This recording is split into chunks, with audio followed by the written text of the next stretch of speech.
Hello friends, আমি Shubham. Film fair আবার উইনার্সদের list দিয়েছে এবং প্রতিবারের মতো এবছরও কন্ট্রোভার্সি। কিন্তু আমার মনে হয়েছে যে এবছরে না, কন্ট্রোভার্সিটা যতটা হচ্ছে, ফিল্ম ফেয়ার সেই কন্ট্রোভার্সিটা ততটা ডিজার্ভ করে না এবার। কেন আমি সেটা বলছি। এবং এই যে কন্ট্রোভার্সিটা হচ্ছে, এতে না মানুষের দোষ নেই বা অডিয়েন্সের দোষ নেই, এই দোষটা ফিল্ম ফেয়ারেরই। তারাই নিজেদেরকে সেই জায়গায় বসিয়েছে। প্রত্যেকবার তারা বলে পালে বাঘ পড়েছে, পালে বাঘ পড়েছে। মানুষ হোপ করে যে এই ফিল্মগুলো বা এই মানুষগুলো অ্যাওয়ার্ড পাবে, তারা দেয় না। এই ফিল্ম এই ফিল্ম অ্যাওয়ার্ড কেনা বেচা হয়, এখানে বায়াসড হয়, এবং সেটা প্রত্যেকবার আমরা দেখেছি, বহু বছর ধরে চলছে। এবং তারা সেটা ওপেনলি স্বীকারও করে ফেলেছে অনেকবার যে হ্যাঁ ভাই, আমরা বায়াসড ভাবে অ্যাওয়ার্ড দিই। তারপরে কোনো অ্যাওয়ার্ড শো থেকে আপনার কিভাবে বিশ্বাস থাকতে পারে, সে যখন লয়াল ভাবে বা ফেয়ার ভাবে কোনো অ্যাওয়ার্ড দেওয়ার চেষ্টাও করছে, তখনও মানুষের এবছর সন্দেহ হচ্ছে যে না বস, প্রত্যেক বছর বলে পালে বাঘ পড়েছে, গিয়ে দেখি ভুল। আমাদের সেই জিনিসটা, আমাদের সেই আশাটাকে ভাঙে। এবছরও বোধহয় ভেঙেছে, কিন্তু আমার মনে হয়েছে যে এবছর তারা তবুও একটু ফেয়ার জায়গায় অ্যাওয়ার্ডটাকে রাখার চেষ্টা করেছে।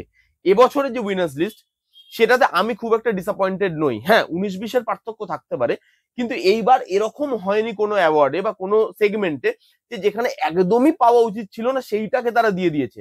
সেরকমটা আমার মনে হয়নি। হ্যাঁ, কিছু অ্যাওয়ার্ড নিয়ে বা কিছু সেগমেন্ট নিয়ে আমারও একটু প্রবলেম আছে, সেটা আমি বলছি ভিডিওতে আগে। বাট এবার আমার মনে হয়েছে তবুও তারা একটু ঠিকঠাক জায়গায় বা যারা ডিজার্ভ করে তাদেরকে দেওয়ার চেষ্টা তো করেছে। কিন্তু এই যে অডিয়েন্স বলছে, এটা অডিয়েন্সকে এতদিন ধরে যে মিথ্যা বলা হয়েছে, এতদিন ধরে যে তাদের বিশ্বাস ভাঙা হয়েছে, সেটারই ফল যে এবার যখন ঠিকঠাক ভাবে তারা দেওয়ার চেষ্টা করছে, তখনও মানুষের সেই বিশ্বাসটা নেই। তখনও মানুষ বলছে যে না ভাই, এটা আবার ভুল করেছে। এবার আমি আসছি, অনেকগুলো অ্যাওয়ার্ড আমি একটু লিখে রেখেছি, সেগুলো দেখবো এবং দেখে আপনাদেরকে বলবো, এবং কোথায় কোথায় আমার প্রবলেম হয়েছে, কোথায় কোথায় মনে হয়েছে যে যাকে দেওয়া হয়েছে তার থেকেও বেটার ক্যান্ডিডেট ছিল দেওয়ার মতো, সেগুলো আমি আপনাদের সঙ্গে আলোচনা করবো। প্রথমে বলি, বেস্ট ফিল্ম পেয়েছে লাপাতা লেডিস। খুব ভালো সিনেমা, এবং লাপাতা লেডিস এরকম ধরনের সিনেমা যেটা না একটা সোশ্যাল ইস্যু দেয় কিন্তু হাসির মাধ্যমে। খুব হালকা ফুলকা সিনেমা, খুব সিম্পল একটা সিনেমা, যাতে প্রত্যেকটা ধরনের অডিয়েন্স এই সিনেমাটা দেখে এনজয় করতে পারে। যারা ক্লাস অডিয়েন্স, যারা মাস অডিয়েন্স, যারা একটু আর্টিস্টিক ফিল্ম দেখতে পছন্দ করে, যারা একটু মশালা ফিল্ম দেখতে পছন্দ করে, প্রত্যেকের জন্য কিছু না কিছু আছে। কমেডি আছে, ড্রামা আছে, ইমোশন আছে, ভালো ভালো গান আছে, সোশ্যাল ইস্যু আছে, এবং প্রত্যেকটি জিনিসকে যেভাবে সিনেমার মধ্যে দেখানো হয়েছে সেটা ভালো। এবং এটা যে বেস্ট ফিল্ম পেয়েছে, সেটা আমার মনে ডিজার্ভিং। খুব ভালো সিনেমা, এবং খুব সিম্পল একটা সিনেমা, যেটা মানুষকে খুব ভারী ভারী কথা ভারী ভারকম ভাবে বলছে না, খুব সরল ভাবে বলার চেষ্টা করছে, যেটা যে সিম্পলিসিটিটার জন্য এই সিনেমাটা কিন্তু ডিজার্ভ করে। ভালো একটা সিনেমা। এরপর নেক্সট যেটা নিয়ে বলবো, সেটা হচ্ছে বেস্ট ডাইরেক্টর কিরণ রাও পেয়েছে। এবং যেহেতু আপনারা জানেন যে পপুলার হয়ে গেছে, প্রচুর নামডাক হয়ে গেছে, লাপাতা লেডিজ এর লাপাতা লেডিজ নিয়ে প্রচুর জায়গায় এমন খুব নাম হয়ে গেছে, এবং মানুষ প্রশংসা করছে সিনেমাটার, এবং প্রশংসার যোগ্য। সেই জন্য কিরণ রাওকে দেওয়া হয়েছে, এবং ডিজার্ভিং। কিন্তু আমার মনে হয়েছে যে আর্টিকেল 370 যে ডাইরেক্টর আদিত্য সুহাস ঝাম্বালে, তাকেও এখানে কো উইনার হিসেবে রাখা যেত, কিন্তু ফিল্মফেয়ার কি করেছে, তাকে দিয়েছে, কিন্তু তাকে দিয়েছে ডেবিউ ডাইরেক্টরের সেগমেন্টে। ডেবিউ ডাইরেক্টরে বেস্ট ডাইরেক্টর পেয়েছে আদিত্য সুহাস জাম্বালে আর্টিকেল 370-র জন্য। অ্যাটলিস্ট ডিজার্ভিং যে, তাকে একদম বাদই দিয়ে দেয়নি লিস্ট থেকে, তাকে দেওয়া হয়েছে অ্যাটলিস্ট। সেই জিনিসটা আমার ভালো লেগেছে। তো আদিত্য সুহাস জাম্বালেও পেয়েছে, বাস বেস্ট ডাইরেক্টরে পায়নি, বেস্ট ডেবিউ ডাইরেক্টরে পেয়েছে, হুইচ ইজ গুড। নেক্সট যেটা নিয়ে কথা বলবো, যে এবার যে বেস্ট অ্যাক্টর পেয়েছে, যে দুজন দুজন মিলে অ্যাক্টর পেয়েছে বেস্ট অ্যাক্টর, সেই দুজন কিন্তু তাদের পারফরমেন্স দিয়ে বেস্ট অ্যাক্টরের অ্যাওয়ার্ডটা ছিনিয়ে নিয়েছে। আই ওয়ান্ট টু টকের জন্য পেয়েছে অভিষেক বচ্চন, খুব ডিজার্ভিং, আউটস্ট্যান্ডিং পারফরমেন্স দিয়েছে, মানে তার ক্যারিয়ারের one of the best performance. এবং তার সঙ্গে চন্দু চ্যাম্পিয়ন, যেখানে পেয়েছে আমাদের কার্তিক আরিয়ান, এবং সেখানেও আউটস্ট্যান্ডিং ভাবে সে পারফর্ম করেছে। তার বডি ট্রান্সফর্ম থেকে শুরু করেছে, যেভাবে ম্যানারিজমটাকে নিয়ে এসছে, সে যেভাবে ওই চ্যালেঞ্জেস গুলোকে দেখিয়েছে, তার চোখে ওই পেনটা দেখা যাচ্ছিল, ওই হোপটা দেখা যাচ্ছিল। এবং কার্তিক আরিয়ানেরও খুব ভালো পারফরমেন্সের মধ্যে এই পারফরমেন্সটা কিন্তু গোনা হয়। এবং চন্দু চ্যাম্পিয়ন ডিজার্ভিং একটা অ্যাওয়ার্ড। চন্দু চ্যাম্পিয়নের জন্য যে কার্তিক আরিয়ান দেওয়া হয়েছে, আমার ডিজার্ভিং বলে মনে হয়েছে, এবং দুজনেই ডিজার্ভ করতো, দুজনকেই বেস্ট অ্যাক্টর দেওয়া হয়েছে। এরপর যেটা আসবো, সেটা হচ্ছে বেস্ট অ্যাক্ট্রেস। বেস্ট অ্যাক্ট্রেসটা নিয়ে আমার একটু প্রবলেম আছে। আলিয়া ভাটকে দেওয়া হয়েছে বেস্ট অ্যাক্ট্রেস জিগরার জন্য। আমার মনে হয়েছে হ্যাঁ, আলিয়া ভাটের পারফরমেন্স জিগরাতে খুব ভালো। জিগরা সিনেমাটা আমার ভালো লাগে না, কিন্তু আলিয়া ভাটের পারফরমেন্স খুব ভালো, সে জান দিয়ে দিয়েছিল পারফরমেন্সে জিগরাতে। কিন্তু সেখানে নমিনেশনে ছিল ইয়ামি গৌতম আর্টিকেল 370-র জন্য। আপনি সেই পারফরমেন্সটাকে কিভাবে নিচু করতে পারেন? ওই যে বললাম 19-20-এর পার্থক্য, কিন্তু এখানে 19 হচ্ছে আলিয়া ভাট এবং 20 হচ্ছে আমাদের ইয়ামি গৌতম। এই অ্যাওয়ার্ডটা ইয়ামি গৌতমের পাওয়া উচিত ছিল, যেটা ডিজার্ভ করতো, বাট দেওয়া হলো না, আলিয়া ভাটকে দেওয়া হলো। এবং আমার মনে হয়েছে যে আলিয়া ভাটের থেকেও ভালো পারফরমেন্স, একটু হলেও ভালো পারফরমেন্স ইয়ামি গৌতম আর্টিকেল 370 দিয়েছে। এই একটা জিনিস নিয়ে আপনি তর্ক করতে পারেন, মতভেদ হতে পারে যে হ্যাঁ ভাই এখানে আমার জিনিসটা ভালো লাগেনি। নেক্সট যেটা নিয়ে কথা বলবো সেটা হচ্ছে বেস্ট সাপোর্টিং অ্যাক্টর। রবি কিষান পেয়েছে ইয়ের জন্য, লাপাতা লেডিজের জন্য। এবং সত্যি বলছি ওইটুকু স্ক্রিন টাইমে, যা কমিক টাইমিং, এবং যেভাবে মিম তৈরি হয়েছিল, তারপরে যেভাবে লোক পপুলার করেছিল মিম গুলোকে বানিয়ে বানিয়ে, যে ছবিটা দেখছে পান খেতে খেতে, যে ইসকা কই মানে ওই যে চিহ্ন বলে, যে যেটা দেখে আমি চিনতে পারবো, বলছে এখানে একটা তিল আছে মুখের এত অব্দি ঢাকা। বলছে বাহ, কিন্তু সুন্দর, মানে দেখাই যাচ্ছে না। তো সেখানে সেই যে জিনিসগুলো কমিক টাইমিং, রবি কিষান খুব ভালো একটা, খুব ভালো পারফর্ম করেছিল, তাকে দেওয়া হয়েছে বেস্ট সাপোর্টিং অ্যাক্ট্রেস, মানে বেস্ট সাপোর্টিং অ্যাক্টরের জন্য। আমার ভালো লেগেছে, আমার কোনো জায়গায় মনে হয়নি যে ডিজার্ভ করে না। কিন্তু তার সঙ্গে নমিনেশনে আরমাদাবানও ছিল এবং রাঘব জুয়েলও ছিল। তাদের মধ্যে একজনকে কো উইনার হিসাবে রাখা যেত। আরমাদাবানও আউটস্ট্যান্ডিং শয়তানের জন্য শয়তানের পারফর্ম করেছিল, এবং আমার মনে হয় কিলে রাঘব জুয়েল যে পারফরমেন্সটা দিয়েছিল সেটা খুব সুন্দর। সেখানে আমার মনে হয়েছে এই দুজনের মধ্যে একজনকে কো উইনার হিসাবে রাখাই যেত। থাকতো রবি কিষান খুব ভালো পারফর্ম করেছে, এই দুজনের মধ্যে একজনও থাকতে পারতো তার সঙ্গে। নেক্সট যেটা নিয়ে কথা বলবো সেটা হচ্ছে বেস্ট সাপোর্টিং অ্যাক্ট্রেস, যেটা পেয়েছে ছায়া কদম লাপাতা লেডিজের জন্য। আবার अगेन খুব ডিজার্ভিং, খুব ভালো পারফরমেন্স দিয়েছে এবং আমার সেই জিনিসটা ভালো লেগেছে। কোথাও গিয়ে আমার মনে হয় যে ডিজার্ভ করে না, খুব সিনিয়র অ্যাক্ট্রেস এবং খুব আন্ডাররেটেড অ্যাক্ট্রেস, সুযোগ পাচ্ছে এখন কিছু কিছু জায়গায়, এবং তার সুযোগটাকে যে সম্মান দেওয়া হচ্ছে সেটা কিন্তু বেশ ভালো একটা জিনিস। নেক্সট যেটা নিয়ে কথা বলবো সেটা হচ্ছে মেল ডেবিউ পেয়েছে লাক্স কিলের জন্য, এবং সেটা ভালো। লাপাতা লেডিস এর জন্য ছিল নমিনেশন, কিন্তু লাপাতা লেডিস প্রচুর অ্যাওয়ার্ড জিতেছে এবছর এবং ডিজার্ভ করে প্রত্যেকটা।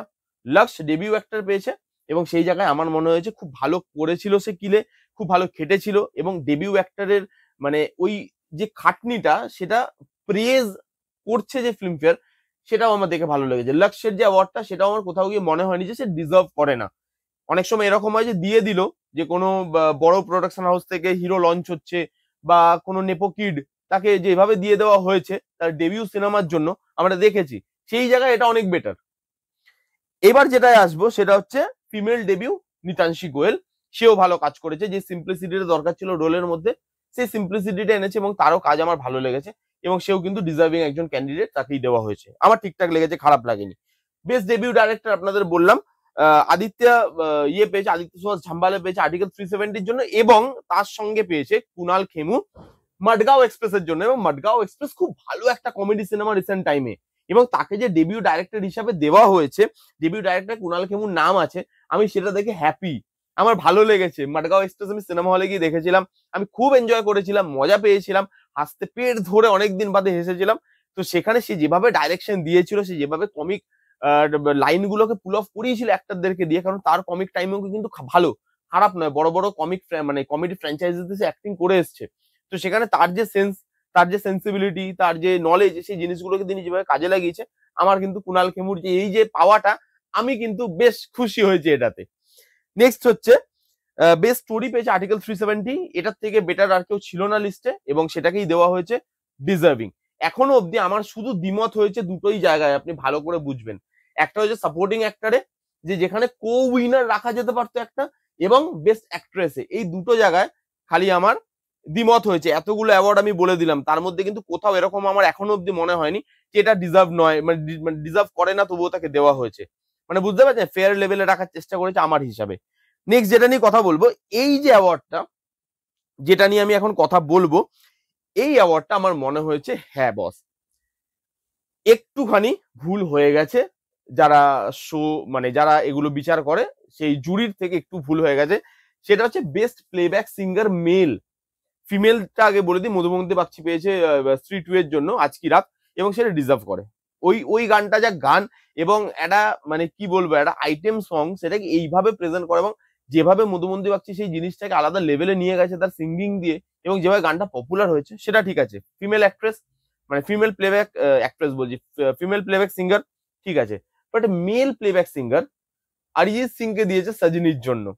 অরিজিৎ সিং কি লেভেলের সিঙ্গার বলার দরকার নেই, সজনী ভালো গান, কিন্তু সজনী গানটা অরিজিৎ সিং এর জন্য খুব সিম্পল একটা গান। অরিজিৎ সিং যে লেভেলের সিঙ্গার, যেই যেইভাবে তিনি গলা নিজের ভাঙতে পারেন, গড়তে পারেন প্রত্যেকবার তার গানে, যেই জিনিসটা থাকে যে এই গানটা অরিজিৎ সিং ছাড়া অন্য কেউ গাইতে পারতো না, কিন্তু সজনী ওরকম গান নয়। এই গানটা যদি অরিজিৎ সিং নাও গাইতো, তবু এই গানটা অন্য কাউকে দিয়ে গাওয়ানো যেত। এই গানটা এ দিলে মুশকিলের গান নয়, বা এই গানটা অন্য কোনো এরকম গান নয় যে যেই গানটা অরিজিৎ সিং ছাড়া কেউ গাইতেই পারতো না, এরকম গান বলে মনে হয়নি। কিন্তু ভুল ভুলাইয়ার মেরে ঢোল না, এই গানটা সোনু নিগম গেয়েছিল এবং আউটস্ট্যান্ডিং গেয়েছিল।